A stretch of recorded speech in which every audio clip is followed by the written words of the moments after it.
I'm Janet with Try It Like It Created, and today I am looking at a product from Lisa Horton Crafts. This is called Iridescent Sparkle Spray. I've bought it in two different colors.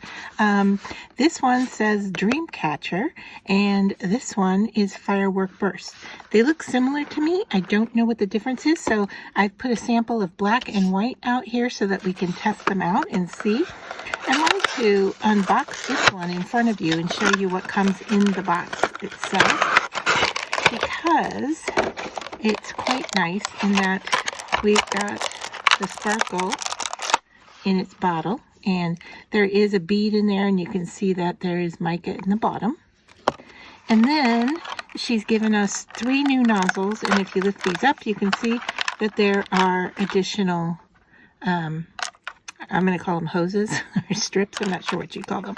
But they come in the package in case yours gets clogged. Now, using mica, it can clog your sprayers pretty quickly. So what you want to do is shake them up. You can hear that there's a bead in there, right? And I'm just building up some block here on my table so that I'm not spraying everything in front of me here. So I'm using my packaging to protect. So this first one here is Firework Burst. And let's see, we're going to go on black and white. And I'm going to grab and wipe that off. And then, which one is this? Dreamcatcher.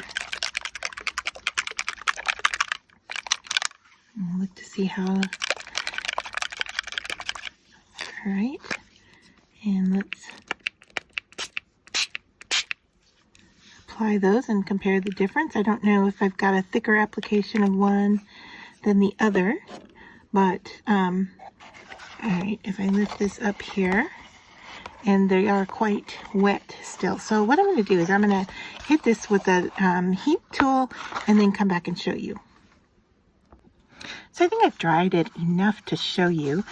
So I've labeled the top as Firework Burst, and it's iridescent on both the black and the white. I think my spray might have been a little bit more heavy-handed on this application here, but you can definitely see that there are, in this outer circle here, you can see that there are some colors to that iridescent look that's there.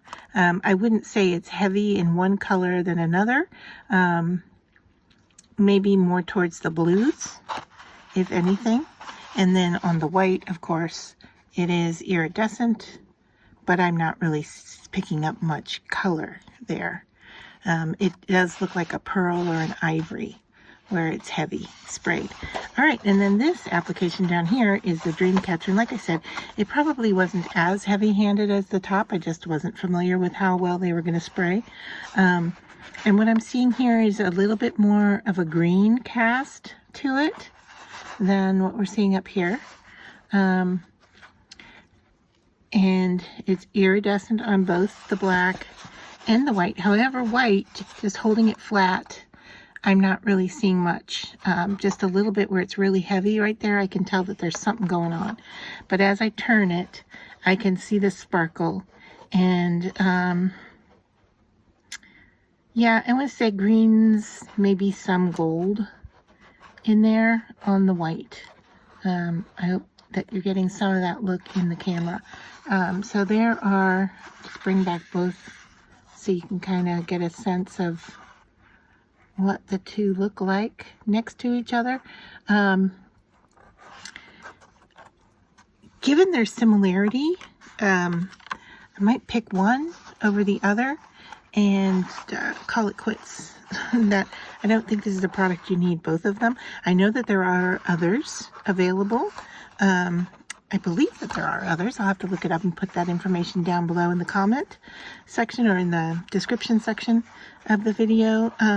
But for an iridescent look, I'm not seeing a whole bunch difference between them that would make it a reason that I would need to buy both. So I hope you find this helpful, and if you have used these, I would love to hear in the comment section your thoughts, your takes on it, and if you prefer a certain mixture over the other.